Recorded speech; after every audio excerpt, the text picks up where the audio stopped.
Stellantis just dropped a bombshell. CEO Carlos Tavares has resigned effective immediately. For fans of Dodge, Jeep, and Ram, this news might just be the glimmer of hope that they've been waiting for. Why? Because over the last decade, these once iconic brands have been on a downward spiral. Skyrocketing prices, declining quality, and a complete identity crisis has left loyal buyers furious. The fallout has been significant to say the least. Stellantis' stock has plummeted after the announcement, while employees and consumers alike are cautiously optimistic.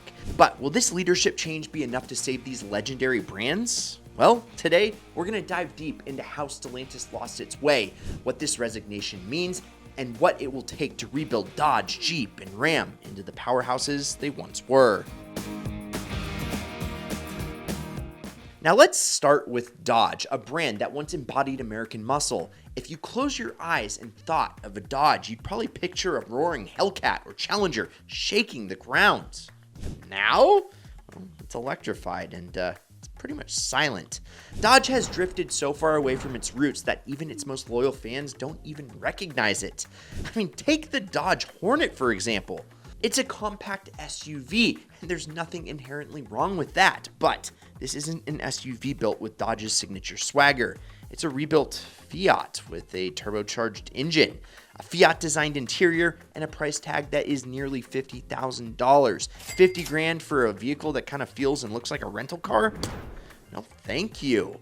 Then there's the bigger disaster, the slow death of the V8. Dodge announced last year that the Challenger and Charger, two of the most iconic muscle cars ever, would be transitioning to electric. While EVs do have their place, the move alienated Dodge's core audience. Dodge is about muscle. It's about noise, not quiet and efficiency. The backlash was so intense that Stellantis had to backpedal, announcing plans to bring back internal combustion engines. But the damage, it was done already. Enthusiasm for Dodge's electric future is at rock bottom, and if it could go lower, it probably would. And the question, well, it's simple. If Ford can keep building the V8 Mustang, why can't Dodge? If they don't act fast to restore muscle cars to their rightful place in the lineup, Dodge risks becoming irrelevant or worse, straight up extinct like the dinosaurs. Now, if you thought Dodge's identity crisis was bad, wait until you hear about Stellantis' pricing strategy. Oh my Becky. Across Jeep, Ram, and Dodge, prices have exploded in the past few years, completely outpacing what most people can afford. Let's just break this down for a second, and I hope you're sitting down. Let's start with the Ram. Back in 2019, you could pick up a mid-trim Ram 1500 for around $38,000.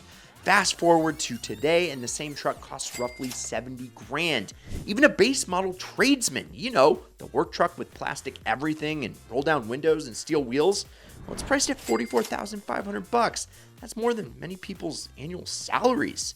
And Jeep, ooh, I used to own a Jeep. Well, it's not any better. The new Wrangler Sport S, arguably one of the most basic models in the lineup, now costs $57,745. Want something with actual off-road capability, like a Rubicon? That's what I owned.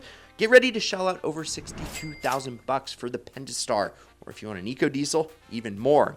And a 392, you're looking at six figures plus for that Hemi V8, if you can even still get it.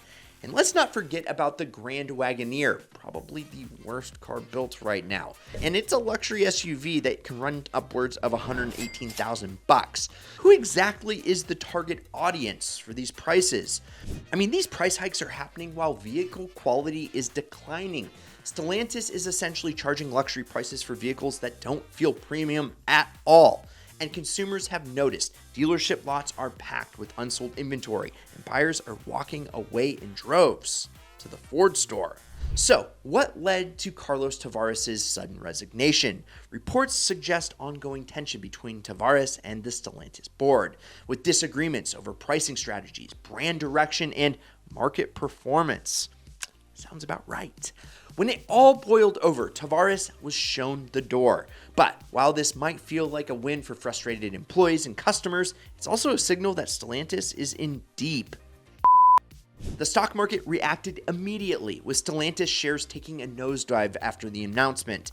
Investors are clearly nervous, but inside the company, there is this sense of relief. Employees at Stellantis' Warren Truck Assembly plant described the resignation as long overdue. One worker that I interviewed put it bluntly, he wasn't good for the company and he wasn't good for us. We need someone who can keep us alive and prospering. Now, the challenge is finding a new leader who can steer Stellantis in the right direction without making a U-turn. The company needs a CEO who understands these brands, respects their heritage, and can deliver what customers actually want. So if you ask Stellantis owners what frustrates them the most, chances are they're going to point out the reliability issues and subpar customer service. Jeep in particular, well, they have become notorious for its quality problems. I mean, let me share my personal frustration. We had a 2021 Jeep Rubicon Eco Diesel, and we had a little bit of paint bubbling, but I also dealt with this infamous phantom shifter error. Out of nowhere, the vehicle would misinterpret the gear it was in, displaying errors and making it impossible to drive safely.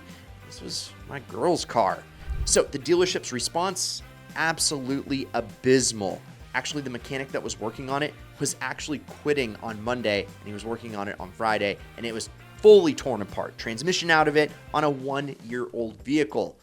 I don't know who was going to pick up those Lego pieces and put them back together, but after multiple visits and hundreds of wasted dollars, they couldn't even properly diagnose the problem. I had to lemon law the car. I mean, I was met with dismissive attitudes, contradictory advice, and outright incompetence. One service manager even told me it's probably something that I did, as if I had engineered the problem myself. I had to go out of my way to find an independent mechanic that actually didn't fully solve the issue, hence the lemon. And these trained technicians, well, they weren't able to figure it out either. I mean, this level of service is unacceptable. Stories like mine are far too common. Radiator leaks, faulty oil coolers, and the phantom shifter plagued Jeep, Ram, and Dodge vehicles alike. Stellantis dealerships seem more interested in squeezing every penny out of customers than in resolving problems efficiently.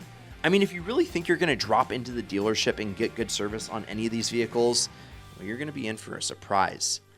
Then there is Chrysler, the saddest story of them all. Once a symbol of innovation, Chrysler is now barely a brand. Its lineup consists of the 300 sedan and the Pacifica minivan. That is it. Stellantis has shown little interest in reviving Chrysler, even rejecting an offer for the great-grandson of the brand's founder to purchase it and carry on its legacy. This neglect is a clear sign of Stellantis' priorities. Instead of investing in Chrysler to turn it around, the company seems content to let it fade into obscurity.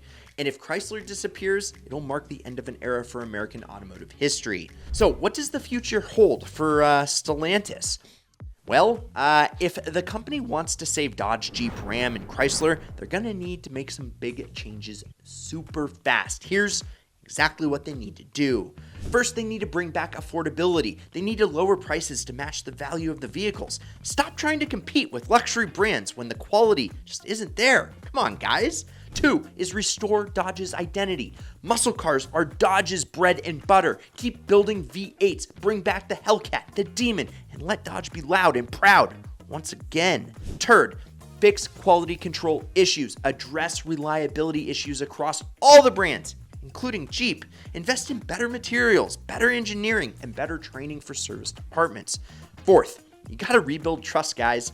Treat customers right. Treat them with respect, honor warranties, improve dealership services, and show buyers that Stellantis values their loyalty. And 5th, revive Chrysler.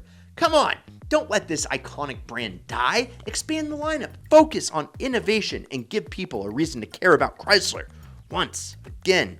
So, Carlos Tavares' resignation is a wake-up call for Stellantis. The company has spent years alienating its customers, cutting corners on quality, and abandoning the heritage that made Dodge, Jeep, Ram household names.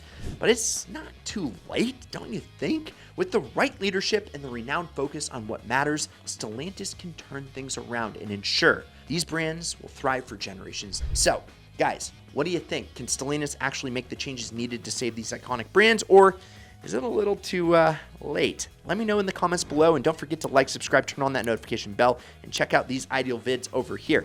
I'm Brad. This is Ideal. See you next week, and promise me one thing. Keep living the ideal lifestyle.